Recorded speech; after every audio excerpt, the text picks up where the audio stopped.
Hello à tous et bienvenue sur ma chaîne de podcast du cappuccino et des livres. Le temps d'un cappuccino, nous allons parler de livres et d'écriture, mais pas que. Je suis Jess Angel, j'aime autant lire des histoires qu'en raconter et j'avais envie de partager avec vous tout mon univers. Et quoi de mieux qu'un podcast pour le faire ? Alors allons-y, c'est parti ! Alors, pour la chronique lecture de ce mois de septembre, quel a été mon bilan du challenge du livre mystère 2024 ? Suspense. Eh bien, ce mois de septembre a été un petit mois de lecture. 4 livres lus sur le mois. C'est peu en comparaison de cet été, mais le premier roman que je vais vous citer était un beau pavé de presque 700 pages. Alors forcément, cela a ralenti mon rythme. Bon, j'ai été aussi pas mal occupée ce mois-ci, avec notamment le festival de l'Étrange Grande, où j'ai passé un merveilleux week-end à la rencontre d'auteurs, mais aussi de certains de mes camarades de promo. Entre conférences, dédicaces, expos et concerts le samedi soir, je n'ai pas trop eu le temps de lire. De plus, comme le salon était du côté de Thionville et de Luxembourg, j'en ai profité aussi pour aller faire un petit tour là-bas avec mon amoureux. Nous y avons fêté notre 10e anniversaire, donc j'ai moins lu. Bref, revenons à la chronique de lecture. Je disais donc, avant de divaguer vers autre chose, que j'ai lu 4 livres sur le mois de septembre. Le premier livre a été Plein siècle de Siècle Vaillant. C'est un roman de fantaisie qui se passe à la Nébuleuse et à l'opéra de Nimbostratus, l'opéra Plein ciel. Les personnages principaux sont Ivoire et toutes les personnes qui l'entourent et la côtoient. La liste est non exhaustive, tant chacun a son rôle à jouer dans cet opéra en 3 actes. On va commencer par le résumé, la 4e de couverture. Sur l'île de la Nébuleuse, l'opéra Plein ciel fait la pluie et le beau temps, et chacune de ses représentations se doit d'être parfaite. Née dans une famille de masques, des aristocrates capables de transmuter les corps vivants, Ivoire est une jeune femme dont le talent de jouet ne gouverne que les objets. C'est loin de son milieu social qu'elle a trouvé sa place en périphérie de la capitale, au sein d'une petite maison donnant sur les rizières et d'un prestigieux atelier de couture, l'atelier des mesures. Mais lorsque son talent de dompteuse de ruban est remarqué par la maîtresse jouet de Plein ciel, en personne, Ivoire n'a pas le choix. Elle est forcée d'abandonner son quotidien tranquille pour emménager en plein cœur de l'opéra. La voilà plongée dans les coulisses où la vie se mène à un rythme effréné, au gré des préparatifs, des intrigues de cour, des rumeurs scandaleuses et des pamphlets interdits qui circulent sous le manteau et promettent un autre monde possible. Alors pour mon avis, autant vous dire que j'ai commencé le mois de septembre sur les chapeaux de roue avec cette très belle lecture. J'y ai vécu des émotions tellement pleines et profondes que ce fut un vrai régal de suivre un moment précis de la vie d'Ivoire et un déchirement de devoir la quitter à la fin de cette belle pépite. Déjà que la version reliée est une merveille pour les yeux, merci à Elsa Roman pour sa magnifique couverture, le jaspage et toutes les illustrations de mise en page à l'intérieur. Que vous dire de plus ? Qu'on suit Ivoire avec beaucoup d'attention, on s'attache à elle profondément et on crée un lien indéfectible avec cette splendide dompteuse de ruban. On la soutient dans ses difficultés, on souffre avec elle, mais on vit aussi des moments tout aussi exceptionnels et merveilleux. On a envie de l'aider du mieux possible, de la protéger, car Ivoire est différente des autres personnes du livre et certains ont vraiment du mal avec sa différence. Ivoire vit dans un monde richement développé avec des sortes de castes que je vous laisse découvrir à la lecture, car vous ne pouvez pas passer à côté de cette belle histoire qui ne parle pas que d'Ivoire, mais de toute une belle panoplie de personnages, de personnalités que l'autrice, a su très bien faire vivre comme s'ils étaient aussi importants que l'héroïne. Parce que ce n'est pas que l'histoire d'Ivoire, mais aussi celle de toute une ville, un monde entier qui vit et subit les aléas des succès de l'opéra qui a lieu tous les soirs à Plein ciel. Et parfois, cela peut ébranler tout leur fonctionnement. Cependant, pour ne pas vous en dire trop, je vais m'arrêter là et vous conseiller d'aller découvrir ce beau roman et sa merveilleuse autrice, que j'ai eu la chance de rencontrer pour une dédicace au salon de l'Étrange Grande à Étange Grande. Ma dédicace est parfaite et mon ruban est plein des couleurs de Plein ciel, un arc-en-ciel doux et émouvant comme l'est cette formidable histoire. Merci à l'autrice. Le deuxième livre que j'ai lu sur ce mois de septembre était un livre que je voulais lire depuis très longtemps.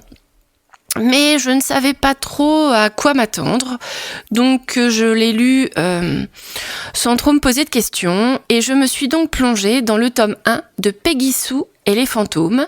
Le tome s'appelle Le jour du chien bleu. L'auteur, c'est Serge Brussolo. C'est un roman genre fantastique jeunesse qui se passe à Point Bluff, dans un état du sud des États-Unis. Le personnage principal, c'est Peggy Sue, mais elle est entourée de tous les habitants de Point Bluff, humains et animaux. Pour la 4e de couverture, depuis qu'un soleil bleu est apparu au-dessus de la ville, les choses vont mal. Les mauvais élèves sont devenus plus savants que les professeurs, les chiens jouent aux échecs, les chats lisent dans les pensées. Quant aux chaussures, elles parcourent les rues avec la ferme intention de botter les fesses de leur ancien propriétaire. Peggy Sue, la collégienne aux lunettes magiques, sent la catastrophe imminente. Elle est la seule à savoir que des êtres invisibles traversent les murs pour accabler les pauvres hommes de farce souvent mortels. À cause de ces fantômes, le chaos s'installe. Un chien errant gouverne désormais la cité. Les animaux ont décidé de se venger des humains. Le piège se referme. Peggy Sue parviendra-t-elle à en triompher ? Alors, comme je vous le disais, je voulais le lire depuis longtemps, mais j'avais jamais tenté. Au printemps, j'ai trouvé ce livre dans un vide-grenier près de chez moi et c'était l'occasion de pouvoir le découvrir. C'est un roman jeunesse et l'accroche de départ, le premier roman des aventures de Peggy Sue, lycéenne et détective des mondes magiques, avait suffi à me donner envie. Mais je n'ai pas réussi à accrocher à l'histoire.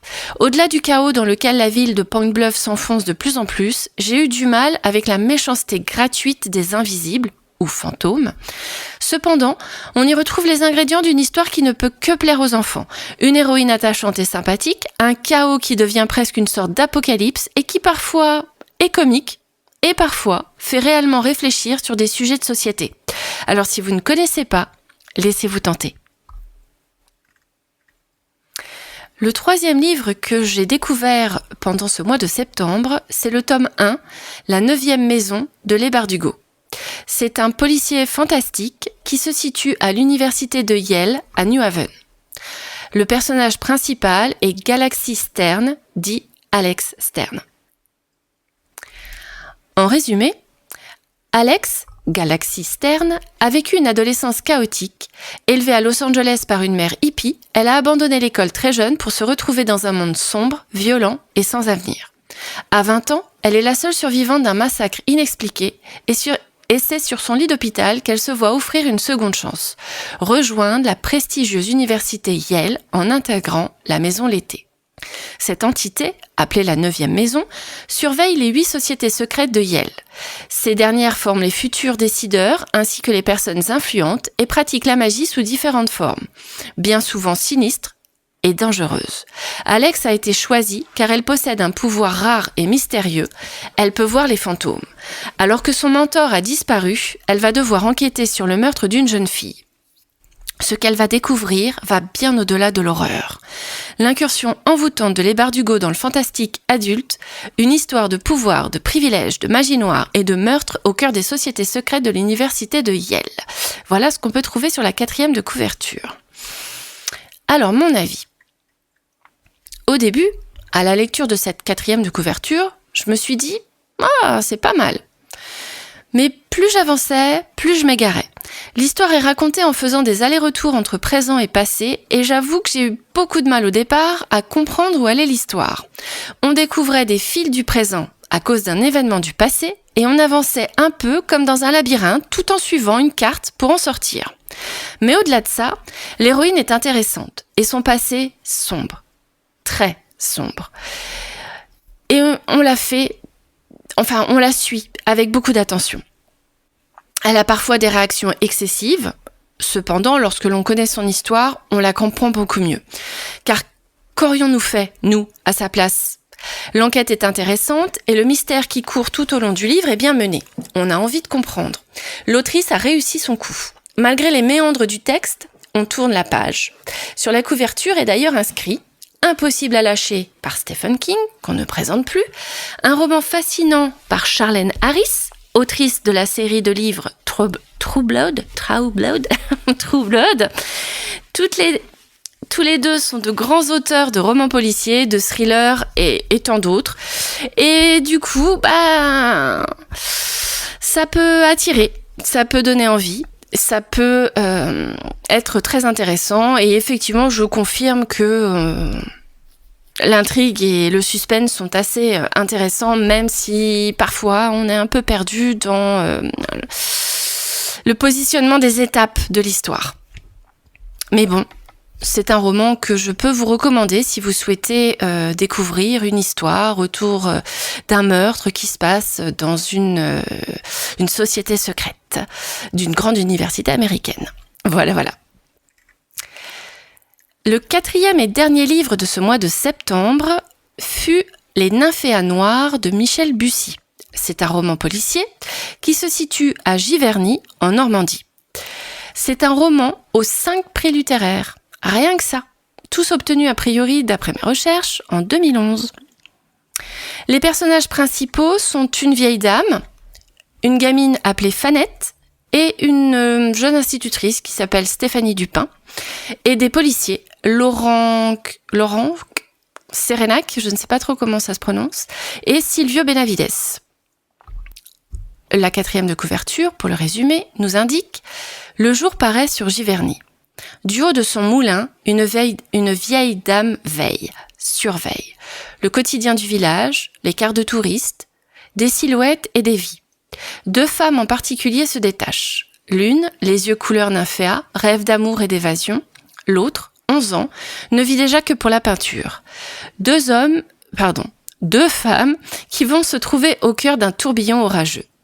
Car dans le village de Monet, où chacun est une énigme, où chaque âme a son secret, des drames vont venir diluer les illusions et raviver les blessures du passé.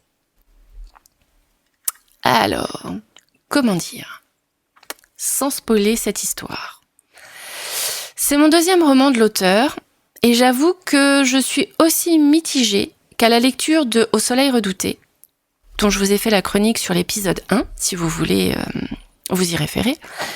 Si je devais donner mon avis, vraiment, sur l'histoire, je dirais que le début fut prometteur et la fin déstabilisante. Au milieu, disons que dans un polar, j'aime être surprise, mais j'aime aussi comprendre comment on en est arrivé là.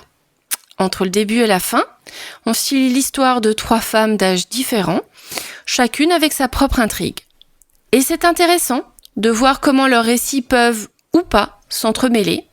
On croit deviner quelque chose, mais on est souvent à côté de la plaque, ou un petit point dans l'histoire nous dévie de notre idée et nous amène sur une autre piste, un autre élément.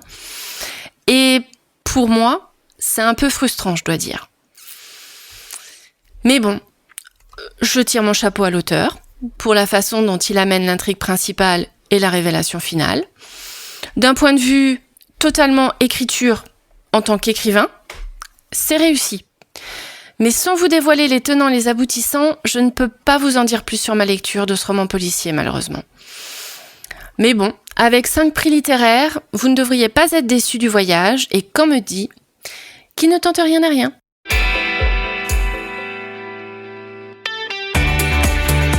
Alors maintenant, passons à la chronique d'écriture de ce mois de septembre. Aujourd'hui, nous allons parler de la bêta-lecture et de l'importance que cela représente pour un auteur. Par définition, un bêta-lecteur est un critique, professionnel ou non, d'ouvrages écrits et d'œuvres de fiction. Notre bêta-lecteur est là pour lire notre récit de façon raisonnée. Il ne fait pas que lire. Il repère les petites fautes qu'on peut avoir laissées passer, mais il va aussi et surtout noter si quelque chose ne va pas dans la cohérence de nos personnages, leurs actions, leur évolution, leur personnalité, en tout cas ce qu'on leur a laissé entendre en écrivant sur eux depuis le début. Et également la cohérence de l'intrigue. Une action à un instant T, est-elle bien à sa place? Manque-t-il des infos? Est-elle logique du début du récit à la fin et à chaque instant de la lecture? Comme vous pouvez le constater, c'est très complexe et d'une importance extrême. Les bêta-lecteurs nous permettent aussi de savoir si notre histoire est intéressante, bancale ou nulle, disons-le crûment. C'est le premier ressenti sur notre texte après des semaines, voire des mois de travail. Grâce à toutes leurs remarques, on sait à quoi s'en tenir et il ne tient qu'à nous de l'améliorer, le corriger ou voire de le transformer en une bien meilleure version. Bon, je ne vais pas m'étaler plus que ça, puisque je vous en avais déjà vaguement parlé sur les épisodes précédents, mais je vais vous parler là de mon expérience à moi en tant que bêta-lectrice, parce que je l'ai fait, moi aussi, mais aussi avec les retours de mes propres bêta-lecteurs. Ce que vous devez savoir, et ce qui est très important, c'est que vous devez faire appel à des personnes de confiance qui comprendront les enjeux derrière votre travail et qui seront bienveillants. C'est essentiel si vous ne voulez pas vous faire rattraper par votre syndrome de l'imposteur. Vous savez, ce fichu camarade qui vous tient compagnie les jours les plus noirs.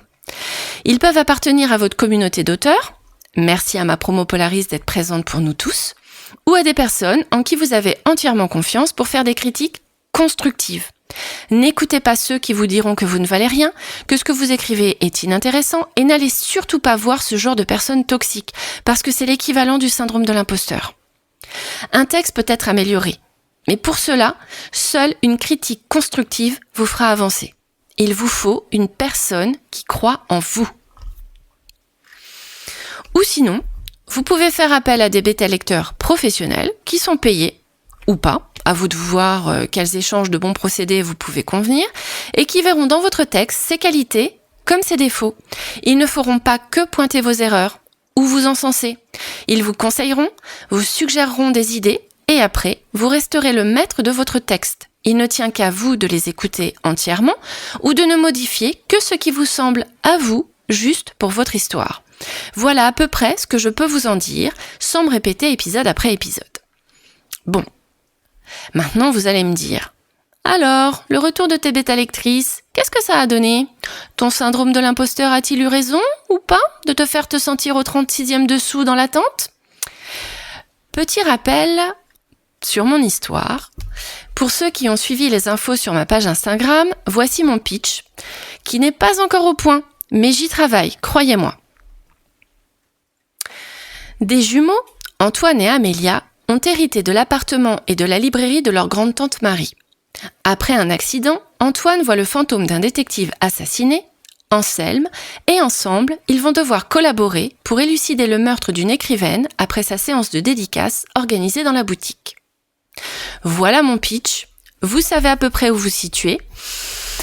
J'espère que mon pitch est intriguant, qu'il vous donne envie d'en savoir plus. Sinon, faites-moi vos remarques, écrivez-moi à ducappuccinoetdelivres@gmail.com pour que je puisse avoir vos commentaires et retravailler de façon constructive ce petit pitch qui n'est pas parfait, je le sais, mais qui résume plus ou moins l'idée, le postulat de départ de mon histoire.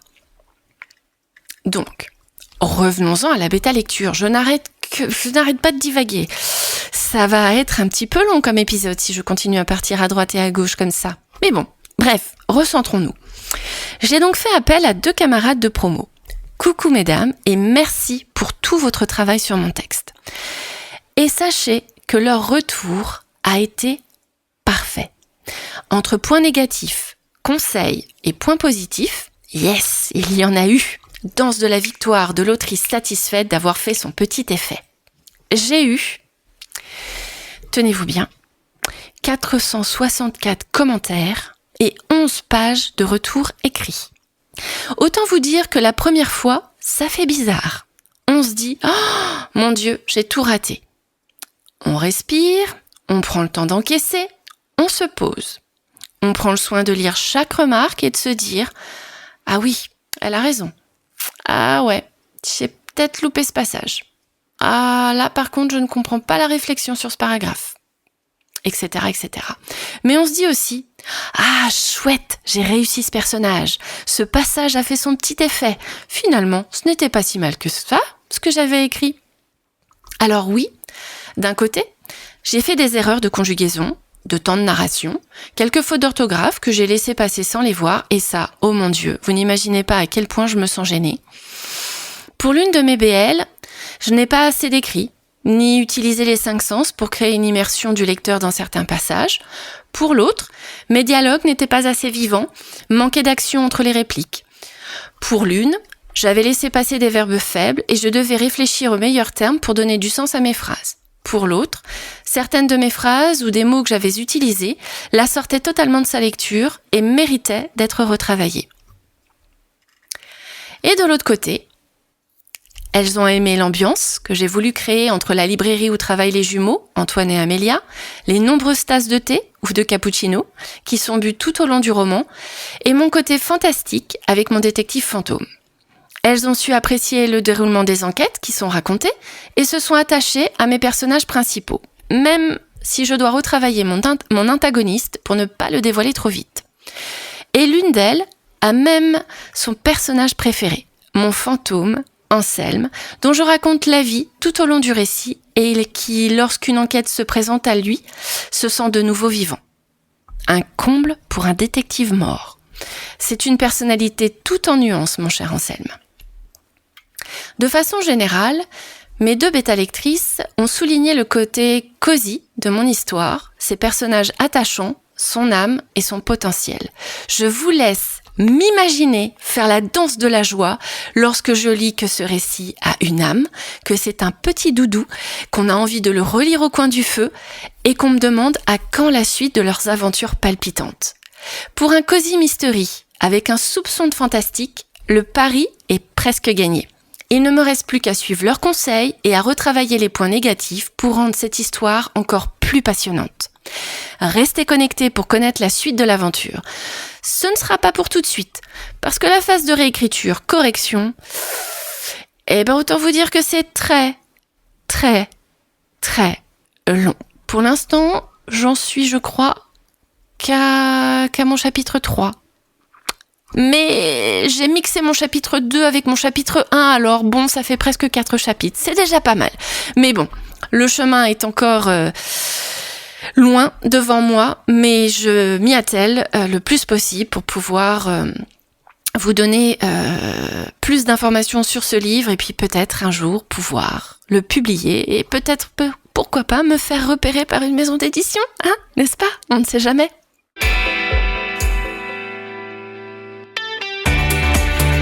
Maintenant, nous allons passer à notre 3e partie, la chronique, mais pas que. Je sais que vous l'attendez tous. J'y annonce tellement d'informations croustillantes que vous ne pouvez que être impatient de l'écouter. Alors, nous allons commencer par parler du salon web de la publication, ou SWPR, organisé par Aude Vivet d'Écrire et Inspirer. Aude Vivet vient de terminer sa première édition du salon web de la publication de romans, dit SWPR pour les intimes. Nous avons reçu des liens d'accès pour participer aux visioconférences qui ont eu lieu sur Zoom, selon la formule gratuite, et nous pouvions, si nous le souhaitions, accéder à la formule payante, 39 €, ce qui est plutôt raisonnable, et pouvoir visionner les 3 tables rondes et la masterclass en replay. Pour ceux qui travaillent pendant la journée, ça valait franchement le coup. Voici un petit peu le programme que Aude nous a proposé et que j'ai trouvé vraiment très intéressant. Le jeudi 26 septembre, on a commencé par une table ronde sur comprendre les critères de sélection des maisons d'édition avec Florence Bourriot-Tinon, éditrice chez Argile, Roxane Edouard, agente littéraire chez Curtis Brown, Stéphanie Nico, éditrice chez Scrinéo et Aude Vivet. Le 26 septembre toujours, mais un peu plus tard dans la journée, nous avons eu la masterclass Avoir un premier chapitre qui donne envie de découvrir la suite avec Aude Vivet qui nous dévoile astuces et conseils pour pouvoir y arriver. Le vendredi 27 septembre, nous avons une première table ronde sur la publication en maison d'édition versus l'auto-édition, quelle option choisir, sur quels critères pour quel roman, avec Cécile Duquesne, autrice et fondatrice de l'école d'écriture 2.0 dont je vous ai déjà parlé à de très nombreuses reprises, Morgan of Glencoe, autrice et musicienne, Tiffs, autrice et illustratrice, et bien entendu Aude Vivet qui était l'animatrice de ces tables rondes. Le vendredi 27 septembre, un peu plus tard dans la journée, nous avons eu une table ronde sur construire sa communauté de lectrices avec Toscanori, autrice et podcasteuse, Céline Badarou, autrice et traductrice, et Audrey Alouette, autrice, et bien entendu Aude Vivet. Ces tables rondes et cette masterclass ont vraiment été très intéressantes parce que, comme je vous l'ai déjà dit plusieurs fois, ce qui me plaît dans ce genre de salon, d'événements, de challenge, c'est de voir la façon dont les différentes personnes interrogées vont raconter leur expérience, leurs ressentis, leurs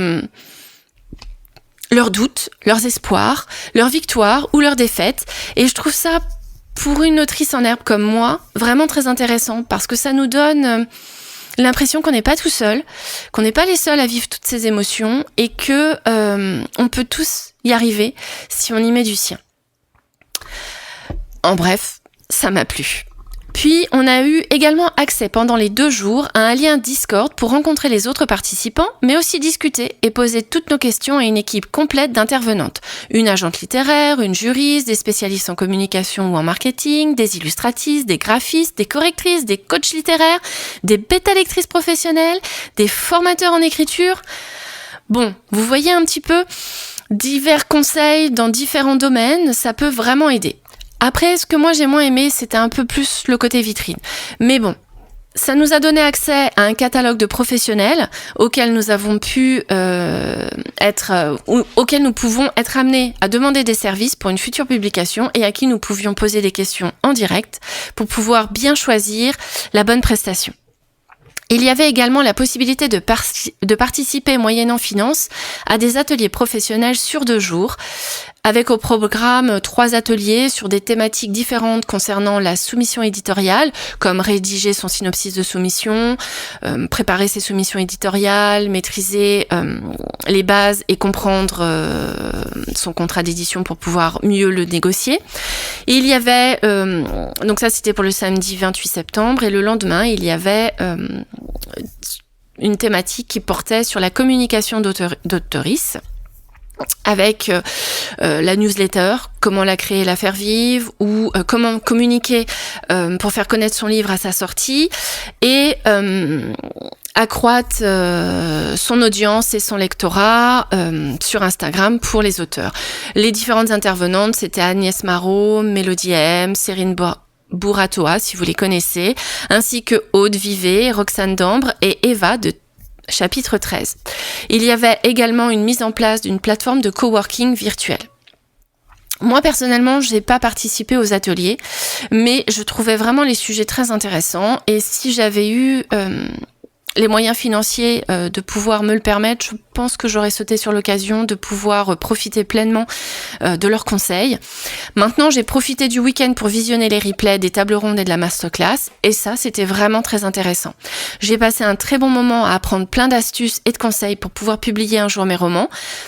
Comme je vous le disais, j'aime suivre ce genre de salon ou de masterclass parce qu'à chaque fois, ce sont des sujets intéressants, parfois similaires, parfois différents ou qui se recoupent, mais c'est l'expérience de tous ces auteurs que j'apprécie le plus, car chacun a son point de vue et ça permet vraiment de cerner le sujet sur toutes ses coutures. Alors si ce salon vous intéresse également, n'hésitez pas à suivre Aude Vivet sur son site internet écrire-et-inspirer.com ou sur sa page Instagram écrire et inspirer, @écrire et inspirer. Suivez-la attentivement, car cette année, nous n'avons eu les infos qu'une semaine avant l'événement. Je me suis empressée de partager le lien en story sur Instagram, mais il faut pouvoir s'organiser, surtout si vous ne pouvez pas choisir la version payante et que vous n'avez que la version gratuite à votre possibilité financière. Donc bon, suivez-la, elle fait souvent, si je vous rappelle aussi, je crois que c'était en mois de juin, où j'ai suivi, fin juin, début juillet je crois, où j'avais suivi un petit challenge qu'elle avait organisé également, qui m'avait bien plu, donc n'hésitez pas à aller réécouter ou écouter l'épisode 6 ou 7, je sais plus lequel c'était, dans lequel j'avais parlé de ce challenge. Ensuite, ce mois-ci, je me suis également intéressée au challenge 3 jours pour démarrer l'écriture de ton roman, organisé par Margot de Seine de l'Académie des mots raturés. Du nom du podcast aussi, Les mots raturés. Et pour ceux qui ne connaissent pas Margot de Seine, c'est l'autrice de la trilogie, le 3e tome sort bientôt, de la série Absolue. Donc, pour en revenir à ce challenge auquel je me suis inscrite et auquel j'ai pu pleinement m'atteler, Donc ce challenge commençait le 30 septembre et nous donnait accès à tous les contenus et nous donne accès, puisque au moment où j'enregistre, on n'est pas encore le 7 octobre, donc j'ai encore accès jusqu'au 7 octobre à tout le challenge, soit une semaine pour pouvoir réussir nos missions avec brio et suivre un maximum de conférences. Au niveau du programme qui nous a été réservé, dès le lundi 30 septembre, il y avait déjà le salon Discord où tous les salons du challenge étaient ouverts et sur lequel étaient répertoriées toutes les missions quotidiennes qui nous étaient assignées, parce que oui, nous avions 5 missions à réaliser par jour. Chaque mission validée rapportait 1 point et au bout des 3 jours, les participants qui avaient obtenu 15 points pouvaient participer à un tirage au sort. Le gagnant recevra un ensemble de cours d'une valeur d'environ 330-370 €, je crois, tout de même, qui portait sur le sujet écrire son roman de A à Z. C'est, je trouve, un cadeau vraiment intéressant. Espérons que je puisse tenir le challenge sur les 3 jours qui lui sont alloués, parce qu'au moment où je l'enregistre, nous sommes sur la dernière journée. Et alors donc, je disais, sur l'académie, donc le site internet l'Académie des mots rassurés, la leçon du jour était disponible sur son site internet. Et chaque jour, nous découvrions une leçon sur un thème spécifique, enfin plusieurs leçons sur un thème spécifique, qui incluait des extraits vidéo de cours, des vidéos sur YouTube, des outils et plein d'autres choses. Et on avait également accès, enfin on a encore, puisque ce soir j'ai encore un live, à des lives à 20h. Le live de lundi, c'était comment vaincre les peurs et les doutes qui t'empêchent de te lancer, avec Margot de Seine. Le live de hier soir, c'était comment garder la motivation tout au long de son roman avec Andy Wu. Pour ceux qui ne la connaissent pas, c'est une autrice new romance et romantasy sur Wattpad et Fixa, et en même temps une podcasteuse. Et ce soir, parce que le jour où j'enregistre, nous sommes le 2 octobre, j'aurai le droit ce soir à 20h à un live sur comment je suis passée d'une autrice incapable de dépasser le chapitre 5 à 3 romans écrits et publiés avec succès, animé par Margot de Seine. Donc, j'avais mis des petites notes au moment où j'avais enregistré, pris des notes sur mon script. Finalement, au moment où j'enregistre cet épisode, le challenge n'est pas encore terminé puisqu'il se termine ce soir à minuit. Donc je pourrais vous dire seulement le mois prochain si j'y suis arrivée, ou en tout cas je mettrai peut-être un petit post sur Instagram, parce que franchement j'ai trouvé ça très intéressant. Dans tous les cas, si vous êtes tenté par cette expérience, restez connectés sur le podcast ou le site internet de l'Académie pour connaître la prochaine session, s'il y en a une de prévue, ça je ne sais pas. Vous pouvez également vous abonner à la newsletter de Margot de Seine, qui partage beaucoup de contenu et qui peuvent intéresser les auteurs en herbe comme moi, qui aiment suivre ce genre de challenge et de salon. Et au niveau des challenges, si vous vous posez la question, on a eu des petites missions comme écrire un certain nombre de pages par jour. On a eu également des petits questionnements sur nos personnages, les émotions qu'on voulait transmettre, l'antagoniste, nos habitudes d'autrice, etc., etc. Donc voilà, écoutez, n'hésitez surtout pas à la suivre attentivement pour voir s'il y a une nouvelle session qui s'ouvre. Ce challenge, je tiens à le rappeler, était gratuit. J'en ai donc largement bien profité et je suis ravie de cette expérience.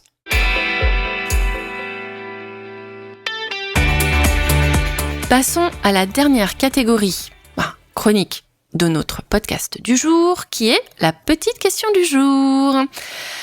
Alors, ce mois-ci, j'ai eu envie de vous parler de tropes, de genres, d'archétypes et de vous donner des définitions, des idées de ce que ça peut bien être pour ceux qui s'interrogeraient sur la question. Alors, pourquoi j'ai voulu parler de ça aujourd'hui ? C'est parce que tout est parti du live Licard des Anciens que nous avons eu le 24 septembre avec Rose Naro, qui est une autrice et une formatrice Licard, sur les figures de style. Durant cette conférence, nous avons appris que le trope est une figure de style ou de rhétorique qui consiste en un changement de sens qui peut être soit interne, au niveau de la pensée, soit externe par substitution de signifiants au niveau des mots. Dans le premier cas, lorsqu'il n'y a qu'une seule association d'idées, on l'appelle comparaison ou périphrase, et si l'association d'idées est de nature analogique, une métaphore se produit, qui est le trope par excellence. Mais là où je me suis interrogée, c'est qu'en fait le mot trope n'a pas que ça comme sens. On peut retrouver ce mot trope aussi en littérature. C'est un type d'histoire. Il peut être caractérisé par un type de personnage, un type de relation entre les personnages, un type de contexte dans lequel vont évoluer ces personnages, un thème particulier. Ça peut varier selon le genre. Certains genres ont des tropes de prédilection, par exemple, mais on parle aussi de tropes narratifs, qui sont des conventions narratives, des archétypes, des schémas, des facilités scénaristiques ou des lieux communs dans une histoire. Une histoire est issue d'un genre qui dispose de ses propres codes et de ses propres clichés ou tropes. Mais alors, qu'est-ce qu'un genre littéraire, me direz-vous ? Alors, pour Wikipédia, le genre littéraire est un système de classement des productions littéraires selon leur forme, poèmes, romans, essais, leur contenu ou leur registre, pictural, narratif, dramatique, etc. Commençons donc par lister les genres et les tropes récurrents selon l'histoire que l'on veut raconter. Par contre, je ne vais vous donner que des exemples. Lister tout serait contre-productif, à mon avis. Je vous perdrai avant la fin de l'épisode. Commençons par le genre fantasy fantastique, où on peut retrouver des tropes comme l'élu, l'antagoniste suprême, la quête, le mentor, la prophétie, les créatures magiques, les héritiers secrets, les empires maléfiques, l'anti-héros, le jeune héros courageux, l'existence d'espèces ou de races différentes, l'apprentissage, le voyage initiatique. Et à l'intérieur de la fantaisie et du fantastique, on peut également rencontrer des sous-genres. La high ou epic fantasy, qui est un univers haut en couleurs avec de la magie, de grandes batailles, des aventures, un conflit bien mal, du danger, de la prophétie, comme dans Le Seigneur des Anneaux de Tolkien. Ou bien nous avons de la dark fantasy, qui va porter sur un univers sombre avec une importance de l'ambiance et du degré de noirceur, avec des politiques très rudes, des anti-héros, dans un cadre médiéval, crasseux, horrible, avec également une importance de la psychologie des personnages, comme on peut retrouver dans Game of Thrones de Martin. Voilà, je me souviens plus des initiales, désolée, je crois que c'est G.R.R. Martin, mais je voudrais pas confondre avec Tolkien, donc voilà. Nous avons également l'urban fantasy, ou ce qu'on peut appeler la bitlit aussi.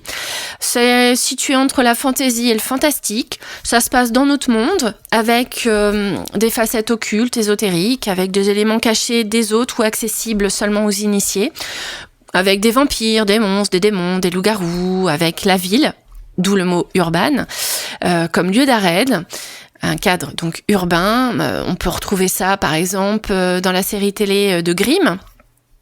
Alors me demandez pas le nom du réalisateur, du producteur, ça pour les séries télé, je suis désolée, je mémorise pas. Toutes mes excuses à ceux qui ont créé ces programmes. On peut retrouver également l'urban fantasy dans Buffy ou Twilight, qu'on ne présentera plus. On a également de la fantasy historique, qui va plutôt porter sur de l'Uchronie, une histoire sur l'histoire avec un grand H et avec un élément de l'histoire qui va être changé. Je pense que je mettrais bien là-dedans La Cour des Ténèbres de Victor Dixon. Ça me semble être une bonne idée puisqu'on part du postulat que Louis XIV est toujours vivant puisqu'il a été transformé en vampire. Donc moi je mettrais ça là-dedans. Ensuite, on a également la SF et fantasy, enfin un peu une variante futuriste de l'urban fantasy. On a de la fantasy chevaleresque avec du merveilleux non divin ou des mythes arthuriens. Donc voilà, la légende du roi Arthur, tout simplement. Et on peut également avoir du merveilleux, un monde réel où la magie est liée à une forme d'intervention divine ou non, limite les contes de fées. Moi, je classerais Alice au pays des merveilles dedans, où on est dans le monde normal et puis hop, on passe à travers un trou profond en suivant un lapin qui tient une montre à sa main et on atterrit dans un nouveau monde fait de choses tout autant merveilleuses que chaotiques. Mais bon, si vous avez d'autres idées, n'hésitez pas à me les suggérer. Plus spécifiquement, c'est dur à dire, en fantastique, on retrouve des tropes comme les fantômes, les sorcières, les événements surnaturels qui surviennent dans notre monde, des chats et des créatures mythiques. En sous-genre, on va avoir le fantastique horrifique, les thrillers fantastiques. A priori, il y en a qui mettent dans cette partie-là le steampunk, clockpunk, biopunk, dieselpunk, atompunk. Je vous laisse découvrir ce que sont ces genres, ces sous-genres pour pouvoir vous faire votre idée. En steampunk, je pourrais vous citer les pérégrinations de Lady Vinchka d'Astrid Sterrin que j'ai adoré. Il y a 2 tomes, l'Empire d'Orage et la Cité de Foudre. Alors, je sais plus dans quel ordre c'est. Désolée Astrid si j'ai inversé les tomes. Et il y a également un préquel qui s'appelle Le Lord et l'Héritière, qui a un versant un peu plus romance Regency à la Jane Austen, dans un monde steampunk, qui est tout aussi très intéressant. En science-fiction, plus précisément, on va pouvoir retrouver des futurs lointains, de la science, avec un réalisme scientifique, des technologies, des planètes, des écosystèmes uniques, un concept unique comme un monde aquatique, un monde enneigé, un monde de lave, un monde désertique. Ça me fait penser à Snowpiercer. Pareil, je crois que c'est une BD, ça a été transformé en série, mais je suis incapable de vous donner le nom des auteurs ou des créateurs. Donc toutes mes excuses à ceux qui les ont créés. Ça peut être aussi des apocalypses climatiques, du clonage, de la nanotechnologie, des scientifiques fous, des laboratoires secrets, des invasions aliens, etc., etc. Donc voilà, il y a aussi les voyages dans le temps et dans l'espace. Donc là, typiquement, moi, je mettrais le Docteur Who. Notamment les épisodes avec Stephen Moffat, mais qui n'est pas le seul réalisateur de la série. Il y en a eu bien d'autres avec tous des idées tout autant et plus ou moins farfelues les unes que les autres, que j'ai adoré également. La science-fiction, ça va être aussi Star Trek. Voilà, tout bonnement. Moi, ma série préférée, c'est Star Trek Discovery, dont je viens de finir le dernier épisode de la dernière saison. Bon, ça finit bien, c'est tout ce que je demandais. Un avenir glorieux et lumineux de nos héros. Pardon, j'allais dire nos héros, mais non, c'est nos héros. Pardon, toutes mes excuses. Voilà. En sous-genre, on peut rencontrer en science-fiction de la hard science, qui va vraiment porter sur des thématiques scientifiques dures. De la dystopie, de la SF sociale, avec les évolutions de la société, des crises écologiques, des évolutions technologiques, des montées de nationalisme et d'extrémistes vraiment horribles, des dérivés des cités modernes, des questions sociales et politiques. Je pourrais vous citer Divergente ou bien La Servante écarlate, par exemple, ou même Hunger Games. Nous avons également en science-fiction le space opera, qui sont des aventures style western, chevalerie extraterrestre, comme Star Wars ou Dune. Et je pense que je pourrais même mettre dedans Les Foulards Rouges de Cécile Duquesne. Mais n'ayant pas lu sa série, sa saga, je ne m'avancerai pas trop, mais je pense qu'on est dans un style western sur une planète extraterrestre. Donc je pense qu'on rentre totalement là-dedans. On peut avoir également du cyberpunk ou du post-apo, avec un effondrement de la société, des mégalopoles, de la cybernétique, des anti-héros, des nouvelles technologies. De l'Uchronie aussi, si tel événement s'était déroulé autrement, mais dans un cadre donc futuriste, vraiment typique de la science-fiction. On aurait aussi du Planet Fantasy. Oui, en science-fiction, du Planet Fantasy, qui est une aventure épique avec un côté scientifique qui est mis de côté, mais qui reste un peu de la science-fiction. Et de la soft SF, qui va parler essentiellement de sciences sociales et ainsi également en dernier sous-genre, éventuellement les romans d'anticipation, comment le monde pourrait évoluer. Donc là, je pense que je peux vous citer Silo, notamment, de Hugo Way, dont j'avais lu Phare 23 en mois de juillet. Voilà. Ensuite, nous allons passer à la catégorie que moi, perso, je préfère le plus, qui est le roman noir, le polar, le thriller ou l'horreur. Bon, un peu moins pour l'horreur, mais bon. Dans ce genre de roman noir, on va retrouver des crimes, des indices, des enquêtes, des multiples personnages, de la dissimulation, du mystère, des intrigues à la forme genre Cluedo, avec des victimes, des machinations, des complots, des comptes à rebours, des ambiances angoissantes, effrayantes, du rythme, du danger, du suspense, parfois de l'espionnage, et parfois des contextes fantastiques et des éléments magiques, comme mon petit roman préféré, celui que je suis en train d'écrire, enfin de relire et de réécrire. Bref, ça va être aussi de l'humour noir, avec des atmosphères vraiment spécifiques.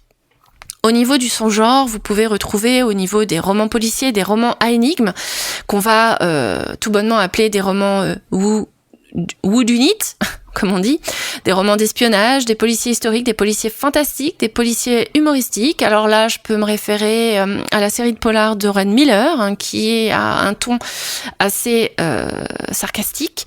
Je peux me référer à Agatha Christie, qui est la queen du whodunit, que j'adore et dont j'ai tous les bouquins sur mes étagères. Voilà, notamment, ça peut être ça. Ensuite, si on passe au roman d'horreur, au roman à suspense ou au thriller, ça va montrer une police qui est pas très douée. Il y a souvent du surnaturel qui est impliqué, des détectives qui sont avisés mais qui soupçonnent que quelque chose se trame depuis le début, mais où n'importe qui peut mourir, même le personnage principal. Non, j'exagère. Le personnage principal, la plupart du temps, c'est celui qui a de meilleures chances d'arriver à la fin. Par contre, quid de ses amis et de sa famille, ça... son cadre... Au thriller, roman à suspense, horreur, ça va être des bâtiments isolés, sales, abandonnés. Il va y avoir des cliffhangers, des révélations inattendues, des nombreux rebondissements avec forcément un page turner parce qu'on va tellement flipper pour le personnage qu'on va vouloir savoir la suite. On va avoir des plans secrets, des méchants secrets, des passés louches, des secrets qui finissent par être révélés, des passés qui doivent se racheter, etc., des histoires sombres, des complots gouvernementaux, etc., etc. Voilà. Comme je suis moins férue de littérature blanche ou de romance, j'ai réuni ces deux genres ensemble parce qu'il y a des tropes généraux que l'on peut rencontrer dans chacun d'eux. Ce qui fait la différence, c'est que les histoires racontées en romance finissent toujours bien, alors qu'en blanche, la fin peut être tragique. De façon générale, on peut rencontrer en trope le triangle amoureux, l'amour interdit, ce qu'on appelle aussi les enemies to lovers versus les friends to lovers, donc de l'ennemi à l'amoureux ou des amis qui deviennent amoureux à la fin. Ça va être aussi le trope de la fille d'à côté ou du garçon d'à côté, pourquoi pas aussi, du faux petit copain, le fake boyfriend, l'âme sœur, les romances secrètes, les secondes chances, les veuves qui veulent se reconstruire et qui font de belles rencontres ou pas. Ça va être le Cendrillon le milliardaire, ça va être les patrons, les employés, etc., etc. On a en sous-genre la romance new adulte, la tranche de vie, la sweet romance versus le slow romance, la rom-com, celle qu'on voit défiler à partir du mois de décembre sur la télé ou à partir du mois d'octobre, je crois, sur nos rayons pour les petits livres de rom-com. Ça va également aborder les questions de LGBTQ+. Ça peut être des romances à suspense, il peut y en avoir. Ça peut être une romance autour d'un militaire, d'un sportif, d'un motorcycle, donc un conducteur de moto. En gros, de celui du bad boy qui va être sur son Harley Davidson. Ça peut être la dark romance qui va être un peu plus dark, comme son nom l'indique, avec parfois des versus plus érotiques. ou plus imaginaire, plus paranormal. Ça va être du feel good, ça va être aussi des biographies. Et puis, au milieu de tout ça, on peut également croiser des archétypes. Un archétype est un modèle universel de personnage, de schéma, de représentation commun à tous et répondant aux attentes de tout un chacun face à une situation. Par exemple, les plus répandus vont être l'archétype du guerrier, de l'orphelin, de l'élu, de l'inventeur, du mentor, du génie, du rebelle.